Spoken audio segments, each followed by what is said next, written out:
இன்னைக்கு நிறைய பேர் சாப்பிடும்போது இந்த ஒரு விஷயத்த நல்லதுன்னு நினச்சி பண்ணிக்கிட்டு இருக்காங்க.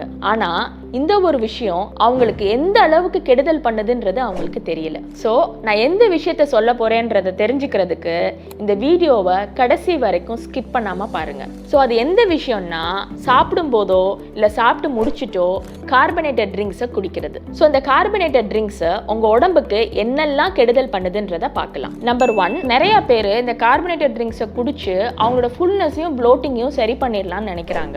ஆனால் ட்ரூத் என்னன்னா, இந்த கார்பனேட்டட் ட்ரிங்க்ஸில் இருக்கிற கேஸ் தான் உங்களோட ஃபுல்னஸையும் ப்ளோட்டிங்கையும் ஜாஸ்தி பண்ணி உங்களோட டைஜஷனையும் எஃபெக்ட் பண்ணுது. நம்பர் 2 என்னன்னு பார்த்தீங்கன்னா, இந்த சோடாவில் இருக்கிற ஆசிட் லெவல் உங்களோட ஸ்டொமக் லைனிங்கை அசிடிக்காக ஆக்கி உங்களுக்கு மோர் அசிடிட்டியை தான் ட்ரிகர் பண்ணிவிடும். நம்பர் 3, கார்பனேட்டட் ட்ரிங்க்ஸில் ஆல்ரெடி நிறைய சுகர் இருக்கு. ஸோ அதை நீங்கள் குடிக்கும்போது உங்கள் பிளட் சுகர் லெவல் ஸ்பைக் ஆகி தேவையில்லாத ஃபேட் ஸ்டோரேஜ் தான் டெவலப் ஆகும். ஸோ இனிமே கார்பனேட்டட் ட்ரிங்க்ஸை அவாய்ட் பண்ணிட்டு உங்களுக்கு ஃபுல்னஸோ ப்ளோட்டிங்கோ ஃபீல் பண்ணீங்கன்னா, நீங்கள் ஆக்சுவலி வார்ம் வாட்டரோ ஹெர்பல் டீஸோ நீங்கள் குடிச்சிங்கன்னா அது உங்களோட டைஜஷனுக்கு நல்லாவே ஹெல்ப் பண்ணும். ஸோ எப்பயுமே சாப்பிடும்போது கார்பனேட்டட் ட்ரிங்க்ஸையும் சோடாவையும் குடிக்கிற உங்கள் ஃப்ரெண்ட்ஸை கமெண்ட்டில் டேக் பண்ணுங்கள்.